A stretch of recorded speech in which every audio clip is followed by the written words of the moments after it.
தமிழ்நாடு மகாத்மா காந்தி மக்கள் கட்சியின் சார்பாக அருமை தம்பி ஆஸ்லின் பெல்மின் அவர்கள் இன்று பெரம்பூர் சட்டமன்ற தொகுதியில் வேட்பாளராக களமிறக்கப்படுகிறார். ஒரு பானை சோற்றிற்கு ஒரு அரிசி பதம் என்பது போல 234 சட்டமன்ற தொகுதிகளில் நட்சத்திர அந்தஸ்து பெற்ற இந்த விஜய் அவர்கள் போட்டியிடுகிற பெரம்பூர் சட்டமன்ற தொகுதியில் போட்டியிடுவதாக இன்று தீர்மானிக்கப்பட்டுள்ளது. மகாத்மா காந்தி மக்கள் கட்சியின் சார்பாக போதை கலாச்சாரத்தால் இளைஞர்கள் சீரழிந்து கொண்டிருக்கிறார்கள். இதற்கு ஒரு மாற்றம் வேண்டும். பெண்களுக்கு எதிராக பாலியல் வன்கொடுமைகள் நடந்து கொண்டிருக்கிறது. இன்று கல்லூரியிலும் சரி பள்ளிக்கூடங்களிலும் சரி பெண் பிள்ளைகளை நம்பி வந்து இன்று கல்வி பயிலுவதற்கு அனுப்ப இயலவில்லை.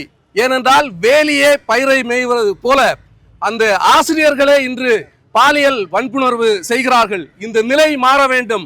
தமிழகத்திற்கு ஒரு தூய்மையான நேர்மையான அரசியல் முன்னெடுத்து வைப்பதற்காக கர்மவீரர் ஐயா பெருந்தலைவர் காமராஜர் அவர்களும் மகாத்மா காந்தியடிகளின் பாணியில் இன்று அரசியல் களமாட தீர்மானித்து ஆஸ்லின் பெல்மின் அவர்கள் தம்பி அவர்கள் இன்று நிறுத்தப்படுகிறார்கள்.